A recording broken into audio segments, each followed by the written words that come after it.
muchachos, soy la maestra Patricia Palmeros, trabajando con ustedes en esta cuarentena. En esta ocasión vamos a hablar acerca del presente simple.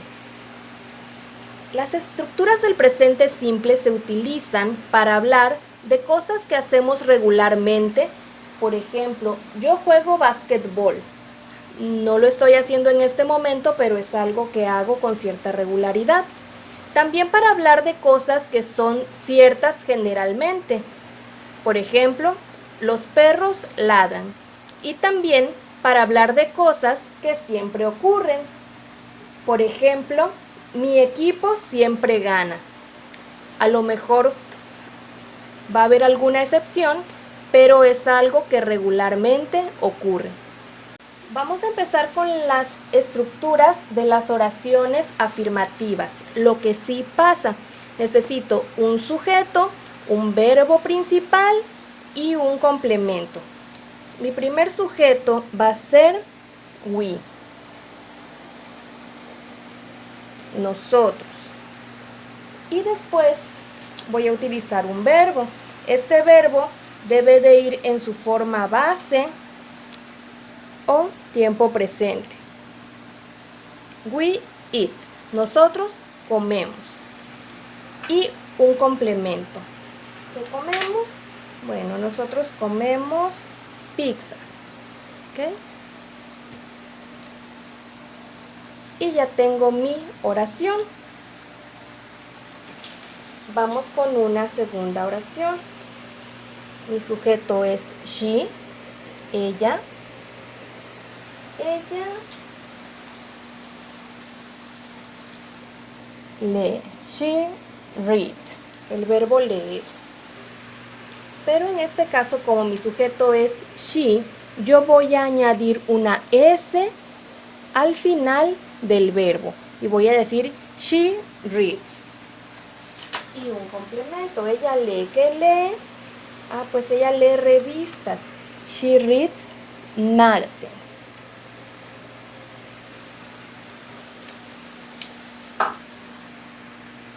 ¿Y cuándo voy a aumentar la S al verbo? Con los pronombres he, she, it. Con estas personas gramaticales. Para I, you, we y they dejamos el verbo exactamente igual en su forma base. Únicamente he, she, it van a ser la excepción. Vamos por un ejemplo más. Yo quiero decir que a Michael le gusta nadar. Pongo mi sujeto, Michael. Y Michael, ¿a qué persona gramatical corresponde? ¿Cuál sería su pronombre? Es he. Y como equivale a he, entonces pongo el verbo, en este caso es like, es el verbo gustar, y le voy a escribir la S al final. Michael likes swimming. A Michael le gusta nadar. Vamos ahora con las oraciones negativas o lo que no pasa, y necesitamos un sujeto, un auxiliar que va a ser do o does, la negación not, el verbo principal y un complemento. Ya tengo mi sujeto we. ¿Y cuál es el complemento que voy a utilizar? Para el presente simple yo tengo dos complementos, do y does. Do lo voy a utilizar para I, you, we, they. Y para he, she, it voy a usar does. Una vez más, la excepción la hace he, she, it. Pongo entonces mi auxiliar do y mi negación. ¿Cuál es la negación? Not. We do not. Nosotros no. ¿Lo que? Nosotros no comemos. Pongo mi verbo nuevamente en su forma base y mi complemento para especificar qué es lo que no comemos. No comemos pizza. Y aquí podemos hacer una contracción. En lugar de decir do not, podemos decir don't. Don't. Ya habíamos visto anteriormente que para escribir utilizamos más las formas completas y para hablar usamos más las contracciones. Y volviendo al ejemplo de las revistas, pongo mi sujeto she, ella. El auxiliar para she, ya dijimos que es does. She does not. La negación. Ella no. ¿Ella no qué? No lee. Y ya no le voy a poner la S al verbo. ¿Por qué? Porque ya estoy usando mi auxiliar. Entonces ya no aplica lo de la S, lo dejo en su forma base. She does not read magazines. Ella no lee revistas. Y aquí también tenemos una contracción. En lugar de does not, podemos decir doesn't. She doesn't read magazines. Y por último tenemos las estructuras de las oraciones interrogativas, cuando estamos preguntando.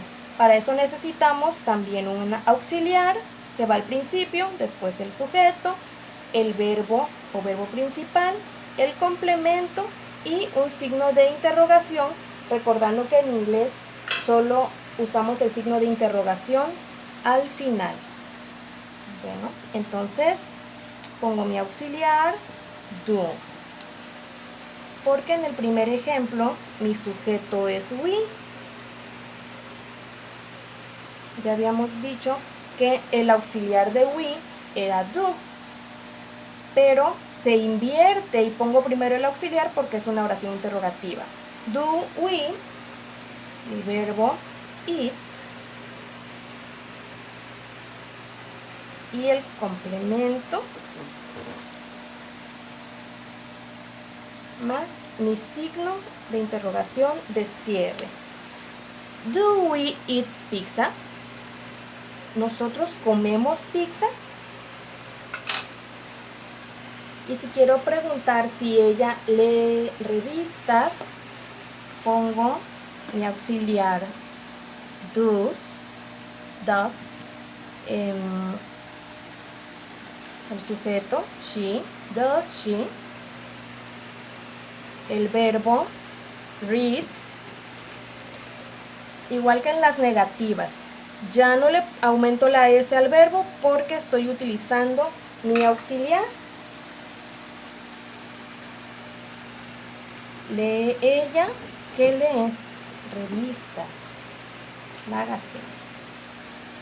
Y mi signo de interrogación al cierre, que es muy importante que lo lleve. Does she read magazines? ¿Lee ella revistas? ¿Y cómo voy a contestar estas preguntas? Si mi respuesta es afirmativa y nosotros sí comemos pizza, entonces contesto yes, we do. Sí, nosotros sí lo hacemos. ¿Qué hacemos? Sí comemos pizza. Y si no comemos pizza, entonces mi estructura va a ser no, we don't. Si ella sí lee revistas, contesto yes, she does. Pero si no lee revistas, no, she doesn't. Si se dan cuenta, tanto en las respuestas afirmativas como en las negativas voy a usar el complemento que corresponda a cada sujeto, pero solo en las negativas voy a usar la contracción. Cabe aclarar que esta parte de aumentarle la S al verbo cuando usamos he, she, it es para la mayoría de los casos. En la mayoría de los verbos esto aplica. Play, si lo uso con he, she, it, lo convierto en plays. Eat, como vimos en nuestro ejemplo, nada más le añado la S y se convierte en eats. Pero hay otras reglas. Cuando mi verbo termina en SH, CH, X o SS, no voy a añadir nada más una S, sino ES. Por ejemplo, wash se va a convertir en washes, watch en watches, fix en fixes, dress en dresses. ¿Ok? Cuando termina en alguna de estas consonantes mi verbo. Y cuando termina el verbo en una consonante más una Y, como el verbo estudiar, study, entonces yo elimino esa Y, la sustituyo por una I latina, y añado la ES. Study se convierte en studies. Todo esto requiere mucho repaso de las reglas, pero sobre todo mucha práctica. Es todo por hoy, muchachos. Si tienen dudas, siéntanse en la confianza de contactarme. Y recuerden que el mundo necesita gente que ame lo que hace. Hasta pronto.